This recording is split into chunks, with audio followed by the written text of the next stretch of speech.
Hi, I'm Don from DonDronesOn. Today we're going to look at the details of how to properly do a drone site survey. And stick around till the end, I've got a challenge for you.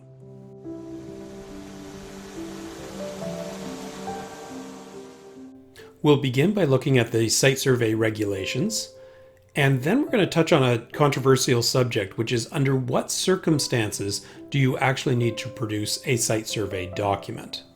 Then we'll get into the meat of it, the details of conducting a site survey. We'll round that off with an example that I'll walk through every single step of. And finally, I'll offer you a challenge, which you can answer in the comments below the video. Let's take a look at those regulations. Regulation number 901.27 is the Canadian aviation regulation that governs site surveys.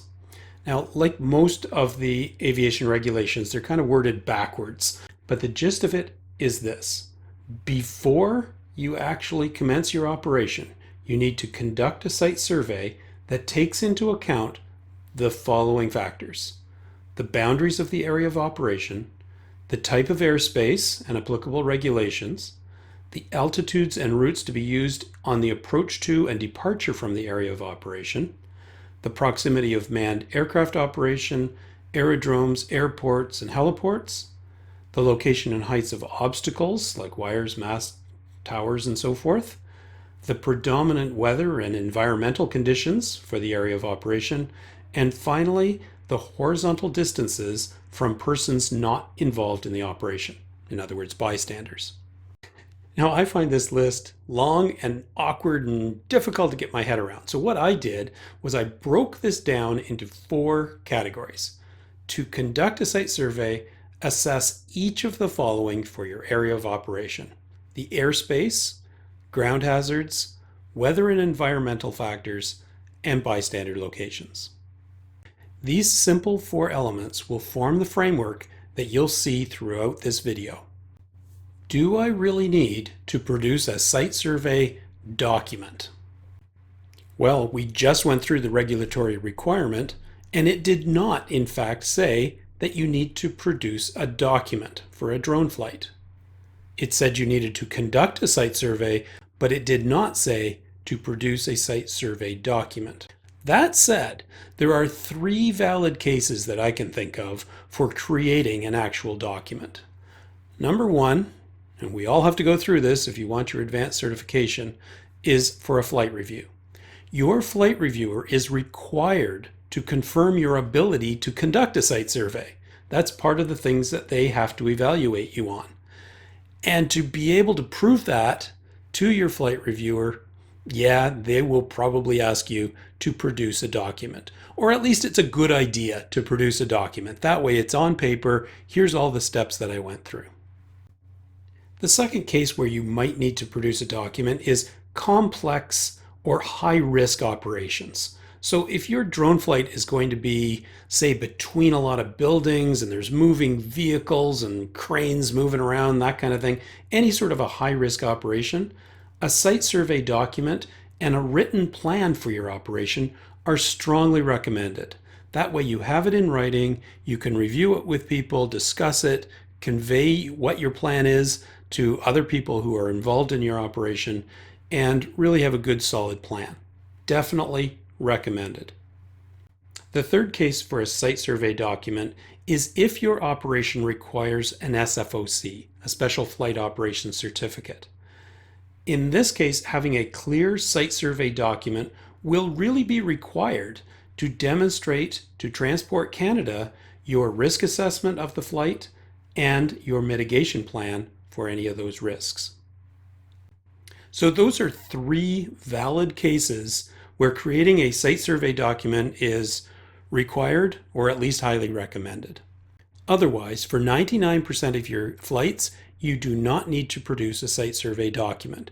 You need to go through the steps to assess the risk of those 4 categories I discussed, but you don't need an actual document.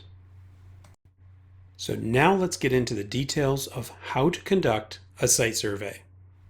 We're going to be going through the 4 key areas to assess in a site survey: airspace, ground hazards, weather and environmental factors, and bystander locations. By the end of this, you'll be chanting Air, ground, weather, people. Air, ground, weather, people. No, I'm not going to sing that, but if you have a tune, go ahead and do it to yourself. Air, ground, weather, people.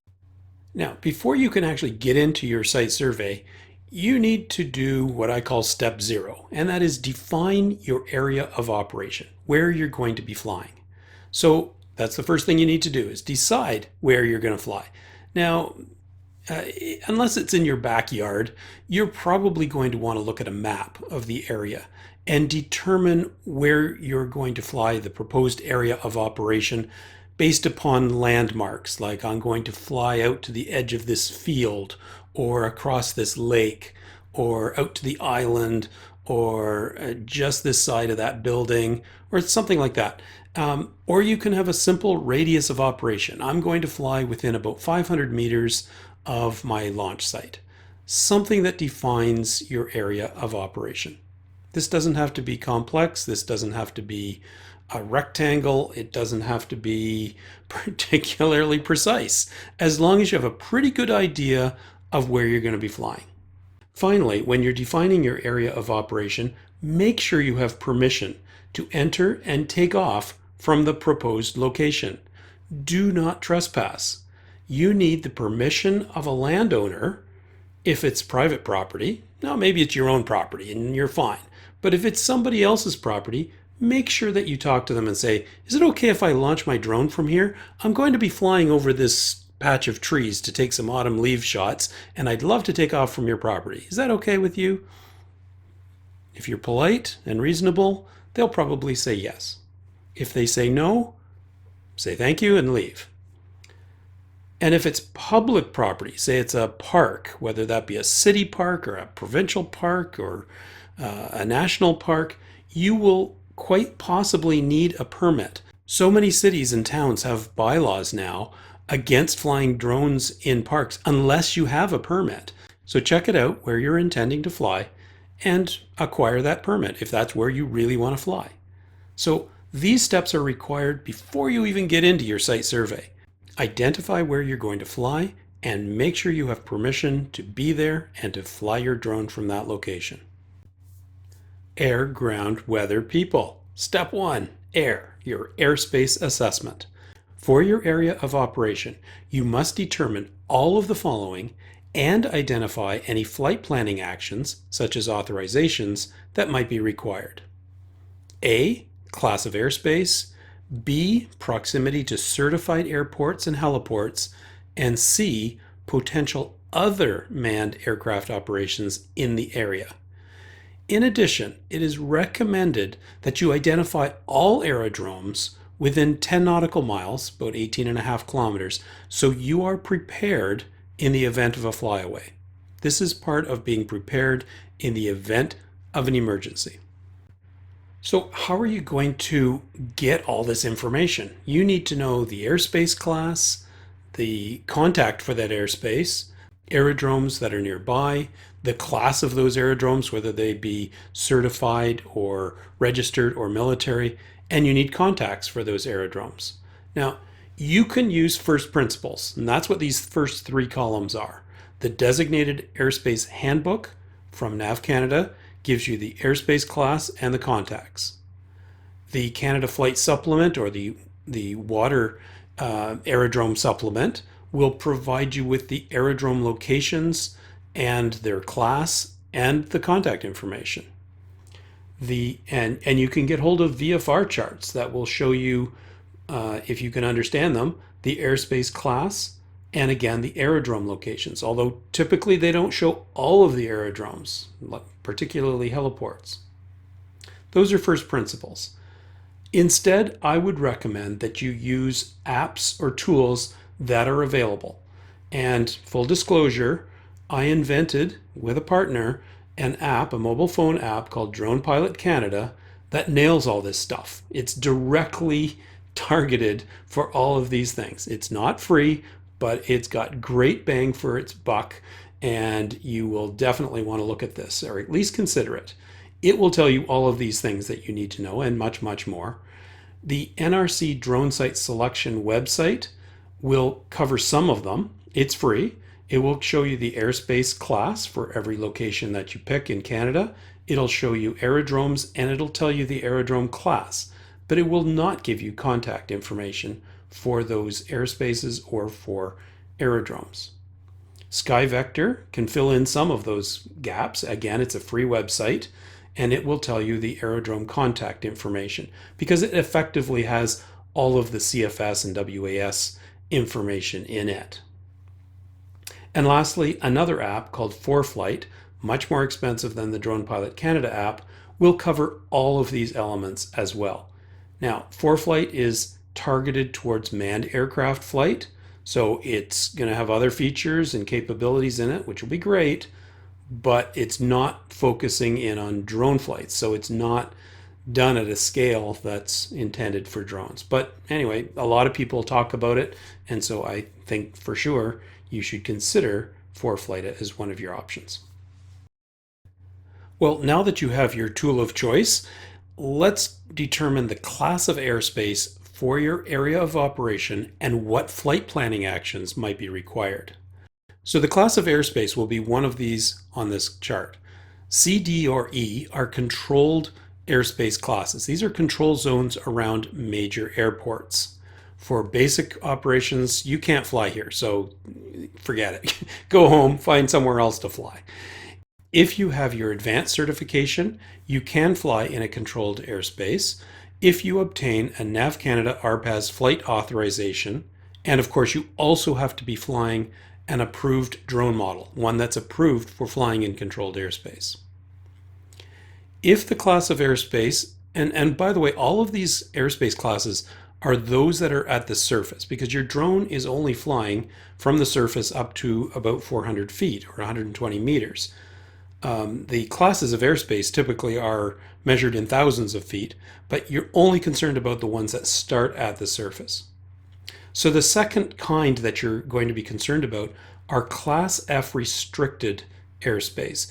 These zones are numbered and they start with the letters CYR, R for restricted. Again, if you have your basic operations pilot certificate, you can't fly here. If you have your advanced, you can contact the agency that's listed for that zone and ask for permission. Typically, these things are around certain military operations, key sites like Parliament Hill or Niagara Falls, or penitentiaries. There's a second kind of Class F, though, that start with the letters CYA in their numbering scheme, and these are advisory. These are for glider areas or parachuting and things like that. So you can fly here even with your basic operations certificate. You just need to be aware that you're there, that you've taken note of the kind of activity. So if it's a glider area, you want to be very careful because unless you can see the glider, you won't be able to hear it. And basically you fly with caution in these areas. And if it's none of those special classes of airspace, it's considered Class G or uncontrolled airspace, and you're good to go. Well, you're not quite good to go. You still need to do the rest of your site survey. And the next step is to determine if there are any certified airports or heliports near your area of operation. And there's three considerations here. First, you have to check to see if there's any certified airports within 3 nautical miles or 5.6 kilometers of your flying zone. And if you're a basic operations pilot, this is a no-fly zone. And if you're advanced, you need to contact the airport. So you will need the contact information for that airport to consult with them, discuss your flight, and basically ask for permission to fly in that area. Same story for certified heliports, except the proximity is 1 nautical mile only, or 1.9 kilometers. It's a no-fly zone for basic pilots, and you need to contact the heliport for permission if you are an advanced RPAS pilot. Military aerodromes are a little different. They fall into the same sort of class of stuff, but again, it's a 3 nautical mile zone that you need to check, and again, no-fly zone for a basic pilot. But if you're an advanced pilot, you need to obtain an SFOC, a Special Flight Operating Certificate, from Transport Canada if you're going to fly in that area as close as 3 nautical miles from the center of a military aerodrome. And if it's none of those, again, for this criteria at least, you're good to go. And the last of the regulations related to airspace is to check for other manned aircraft operations. 3 areas here. First of all, are there any registered aerodromes in the area of operation? In which case you need to stay out of the way of manned aircraft and their traffic patterns, landing, takeoff, that sort of thing. And also if there are any other aircraft operations, even if there isn't a registered aerodrome, certified aerodrome, or any of that stuff in your area, you still need to check for things like seaplanes, helicopters, hot air balloons, any of that sort of stuff. Really important to check in advance as well as at the time of your flight, of course. And the third area is NOTAMs. You need to check the NAV Canada website to ensure that there are no NOTAMs in effect that prohibit you flying in this area. That can be an air show or a forest fire or anything like that. There are NOTAMs that can be in effect that limit any kind of aircraft operation, including RPAS. Now, I did say on the previous slide that that was the last of the airspace related regulatory requirements, and that was true. However, there's one other thing that you should do, and you may as well do it while you're digging into aerodromes, and that is to identify other aerodromes beyond your area of operation to be prepared in the event of a flyaway. And as I said, this is not strictly required by the regulations, but being aware of the location, direction, and contact information of aerodromes within 10 nautical miles, 18.5 kilometers, is a recommended practice.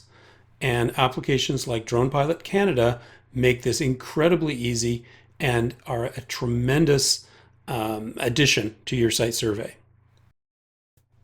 Okay, your airspace assessment is the toughest part of this whole site survey. So it's downhill from here. And speaking of hills, step 2 in your site survey is checking for ground hazards.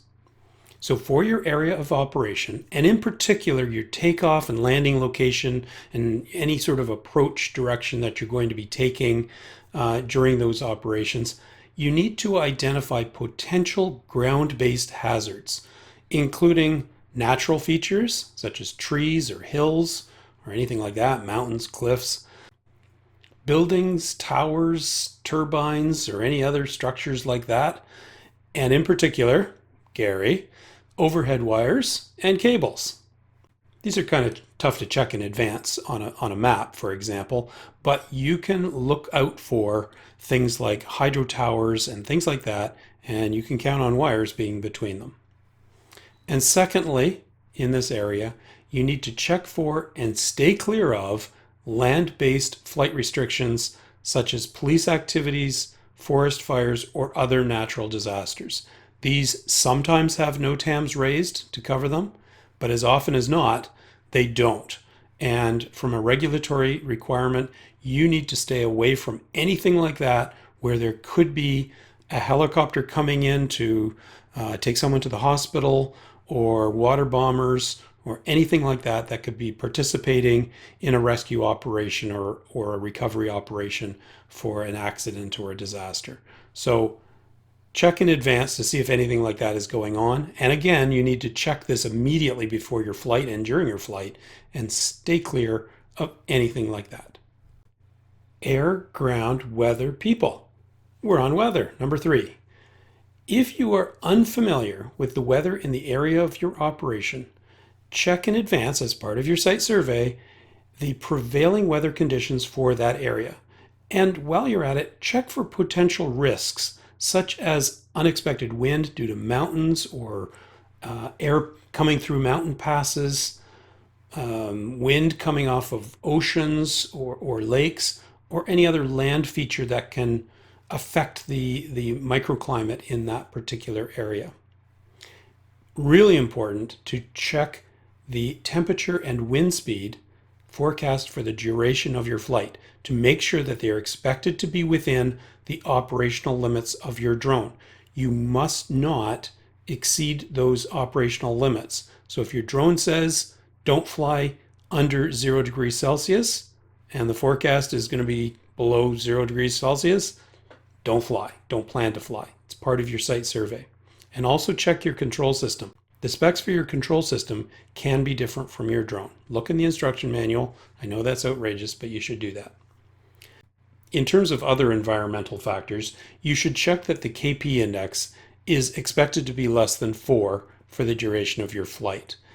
The KP index is a measure of the geomagnetic activity around the Earth, and this can affect communications to and from your drone, as well as your GPS accuracy.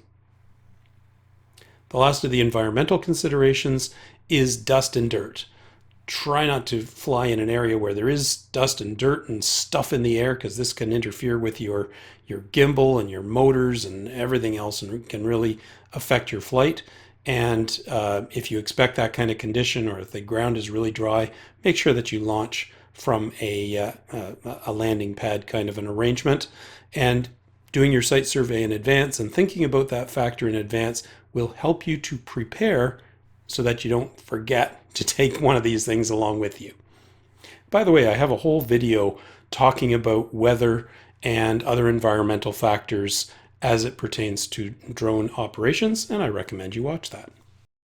The number 4 element in your site survey is people, starting with bystander locations.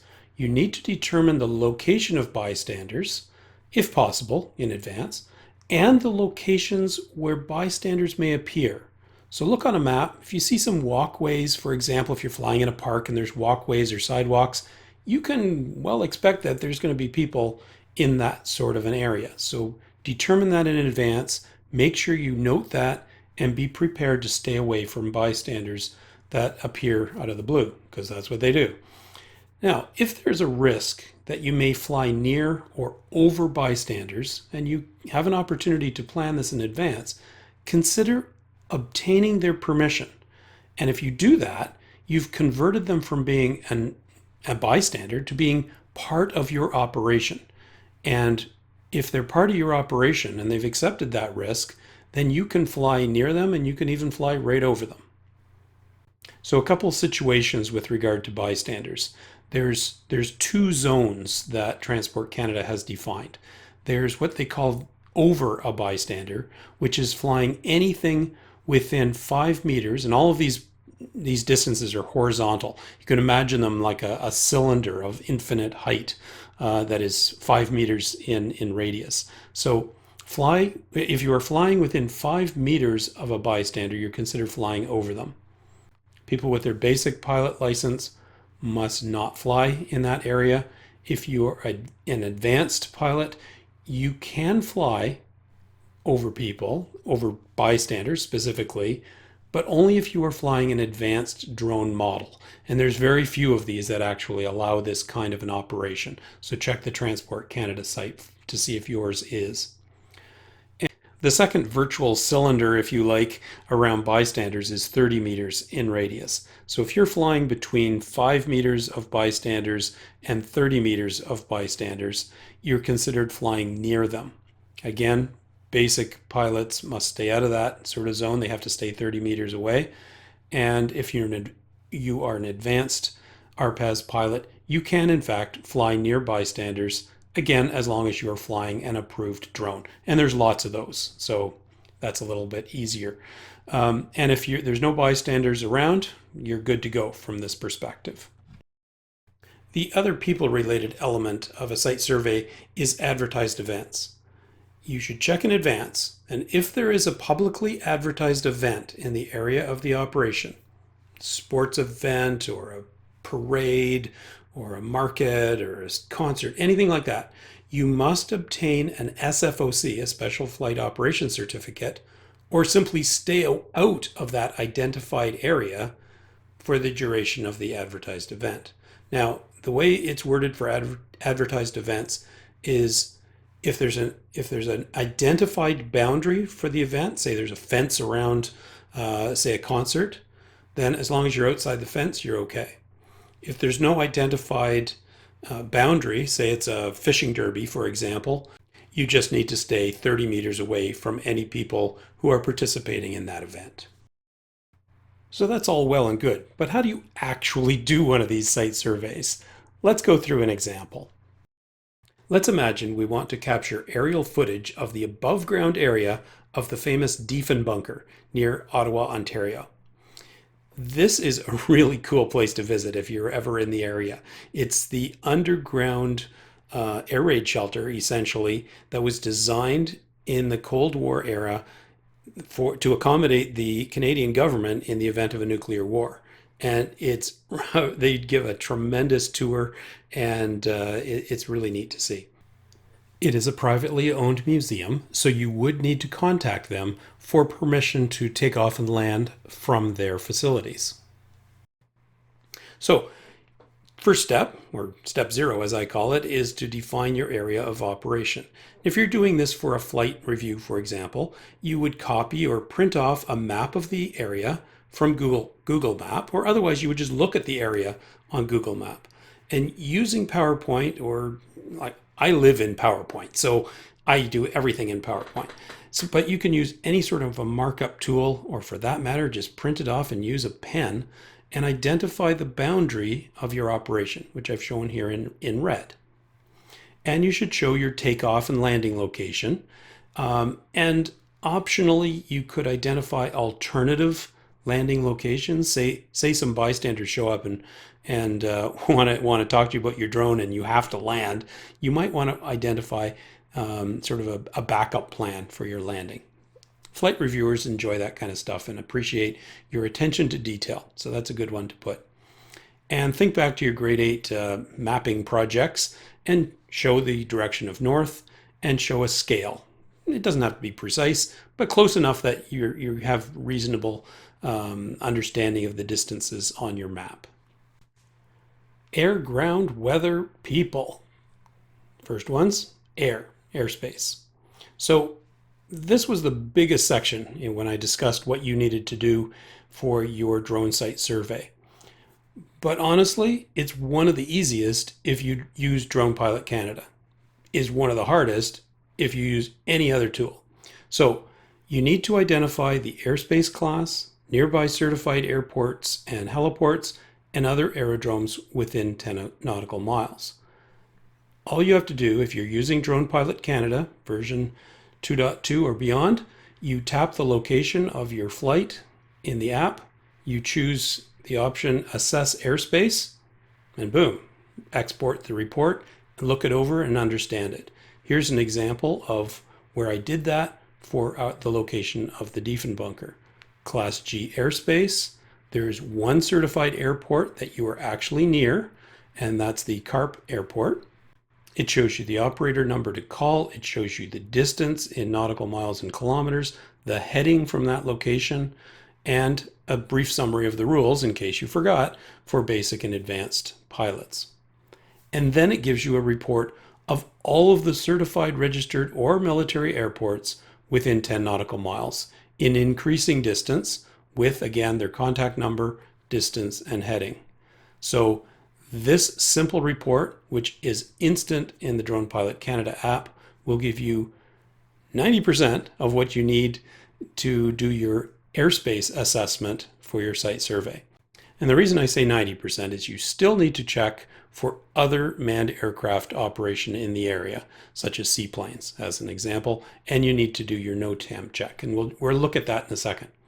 Now, if you don't have Drone Pilot Canada, you can also use the NRC drone site selection tool to do this process. You have to tap the location, you copy the data because it doesn't give you an output mechanism, and then you need to find and copy the individual aerodrome contact information either from an official copy of CFS, or you can go to SkyVector and look up each of the airports in order to find that information. A third option would be to find a VFR chart of the area. Here's an example. This one's extracted from SkyVector.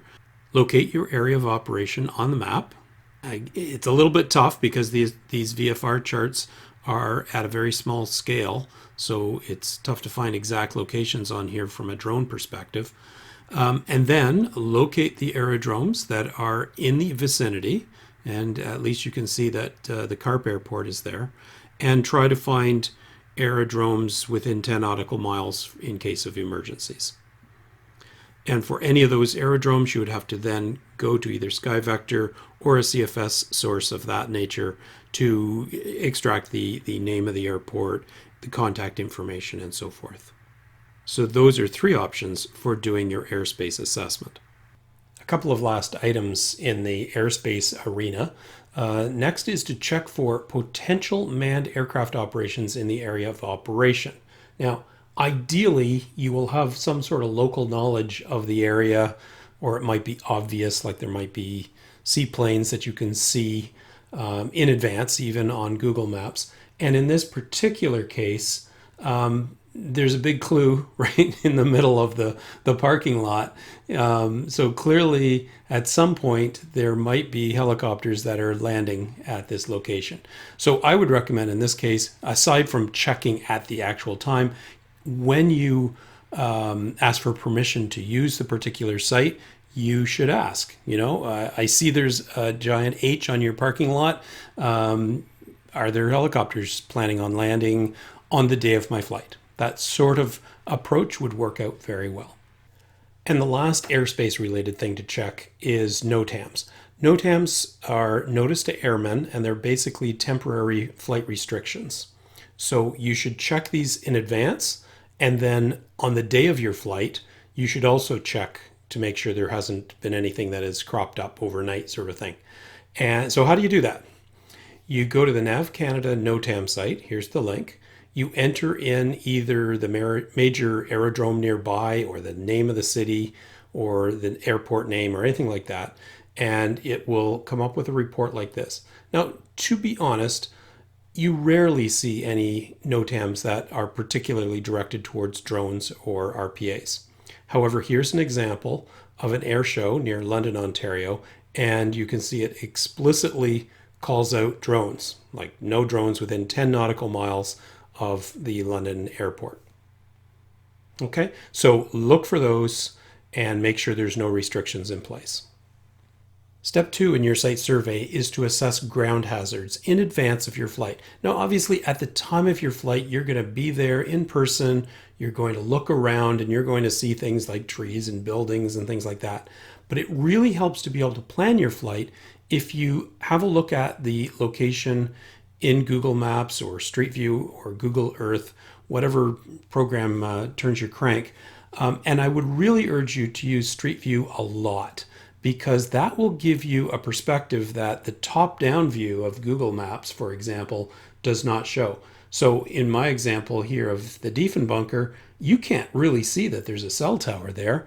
But if you look at the Street View from the adjacent road, boom, you immediately see that there's a very tall cell tower right in the middle of the site with guy wires and all the rest. So it is very good to check your Street View for things like that. Now, if you are doing a document, a site survey document for a flight review, for example, definitely annotate your area of operations diagram with those hazards that you see in advance, like the cell tower. I've noted here also power lines that are along the side of the road. You probably aren't planning on flying over there, at least not low, but it's worth noting that if you somehow end up in that area, that there are hazards. And lastly, monitor news feeds, social media, radio, whatever you use, for other potential activities on the ground that could attract air traffic. In particular, keep an eye or ear open for major traffic accidents. You don't want to get in the way of air ambulances or anything like that. Air, ground, weather, people. Number 3, weather. You need to consider the weather and environmental factors around your area of operation and know your drone's temperature and wind tolerance. Now, how do you do that? Well, your drone's tolerances are in the spec. So check the instruction manual so you know maximum and minimum temperature range and the maximum wind that your drone is capable of flying in. Now, what about the weather forecast?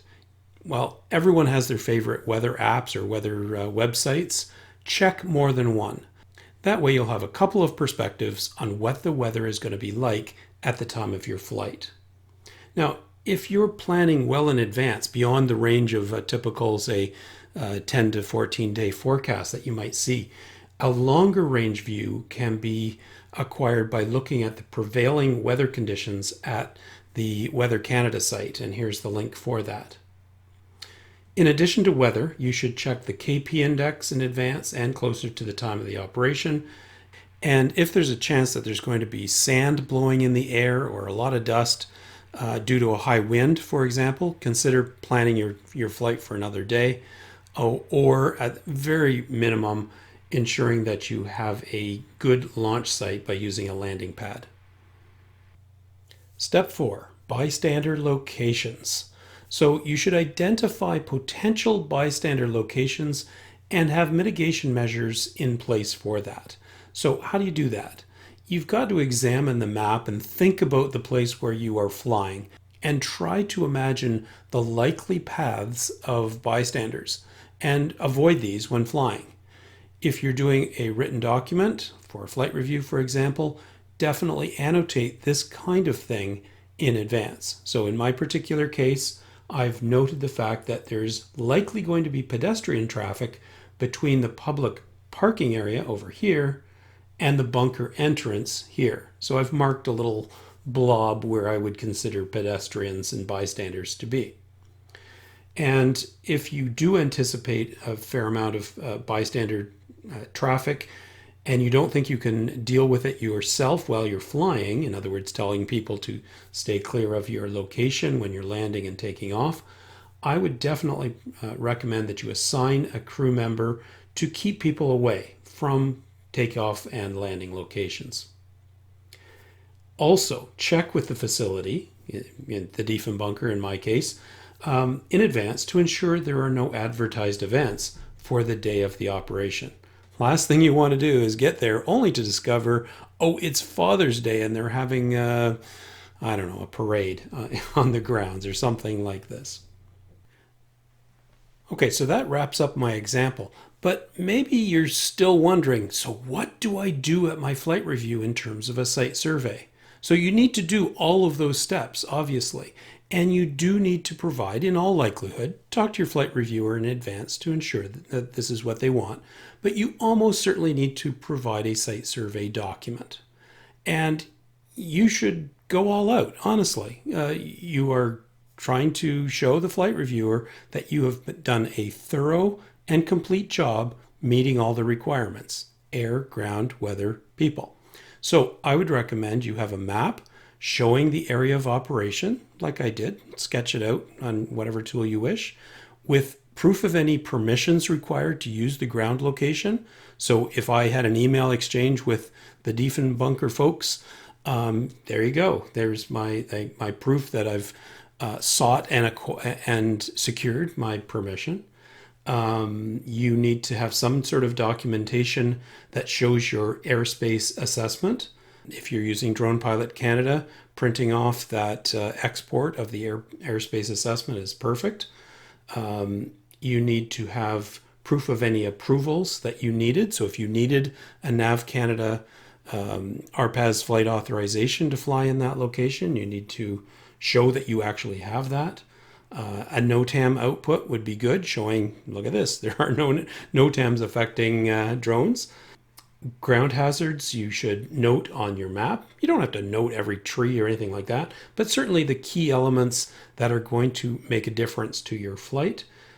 On your map, you should also show your takeoff and landing location, because that is one of the Transport Canada requirements, is to particularly consider your takeoff, landing, and approach area. You should have a printout of your weather forecast, ideally 2 different forecasts if you can do that, and have something that considers the people element, the bystander locations. Note them on the map if you have some pathway or something like that, and note any risk mitigation plans that you're going to do in the event that people do show up or start asking you questions or anything like that. So pull together a package. If you're sending it to them in advance, electronically zip them all together and send them as a nice, neat package. and have a chat with your flight reviewer in advance about what they expect and how they want to receive that kind of a package.